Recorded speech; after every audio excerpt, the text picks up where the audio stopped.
ஒவ்வொரு பேஜுக்கும் different types of footer எப்படி அப்ளை பண்ணுறதுன்னு பார்க்கலாம்.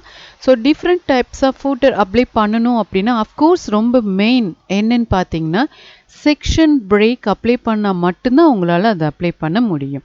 ஸோ ஹெட்டர்லேயே ஆல்ரெடி நான் இதை பற்றி எக்ஸ்பிளைன் பண்ணியிருப்பேன்.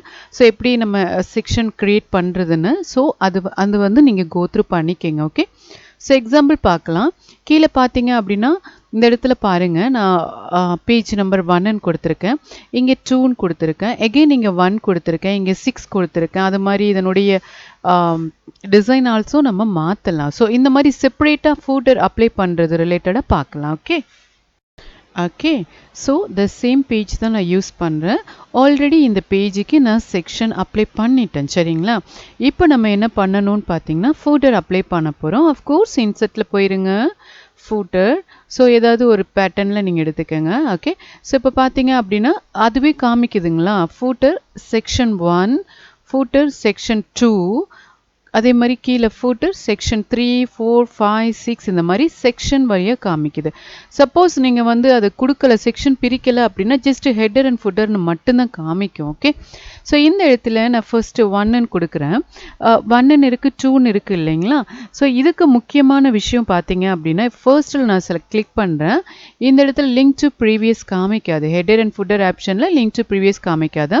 ஸோ அதர் பேஜில் என்ன ஆகும், அது இருக்கும். ஸோ அதை டிசேபிள் பண்ணிடுங்க. ஓகே, டீஆக்டிவேட் பண்ணிடுங்க, எல்லா பேஜுக்கும் பண்ணிடுங்க. ஸோ இடையில நீங்கள் வந்து அதை ஒரேமிக்க பண்ணிட்டீங்க அப்படின்னா உங்களுக்கு கன்ஃபியூஷன் இருக்காது. ஸோ அது எந்த ஒரு டிஸ்டர்பன்ஸும் வராது.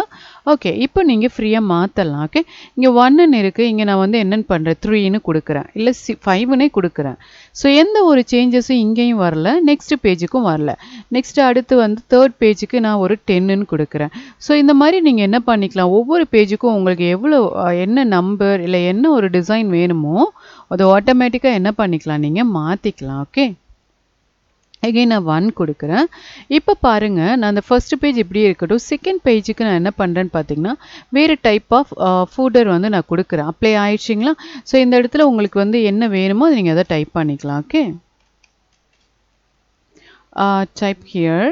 இது வந்து பார்த்தீங்க அப்படின்னா பை அவங்க நேம் டைப் பண்ணிக்கோங்க, என்ன டைம் அப்படின்னு சொல்லி டைப் பண்ணிக்கோங்க. ஓகே, யா, ஸோ இந்த மாதிரி டைப் பண்ணலாம். நெக்ஸ்ட்டு வந்து பார்த்தீங்கன்னா 4th பேஜுக்கு நான் வந்து ஏதாவது அனதர் டிசைன்ஸ். ஓகே, என்ன மாதிரி டிசைன்ஸ் வேணுமோ அதை நீங்கள் கொடுத்துக்கலாம். இங்கே பார்த்தீங்க அப்படின்னா இந்த மாதிரி அப்ளை ஆகும்.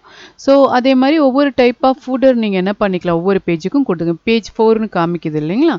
ஸோ இதில் வந்து நீங்கள் என்ன பண்ணுறீங்க, இதை மாற்றிக்கலாம். ஓகே, மாற்றும் போது நம்மளுக்கு எந்த ஒரு சேஞ்சஸும் அடுத்த பேஜில் நம்மளுக்கு தெரியாது. ஓகே, ஸோ இந்த மாதிரி ஒவ்வொரு பேஜுக்கும் டிஃப்ரெண்ட் டைப்ஸ் ஆஃப் ஃபூட்டர் நீங்கள் அப்ளை பண்ணலாம்.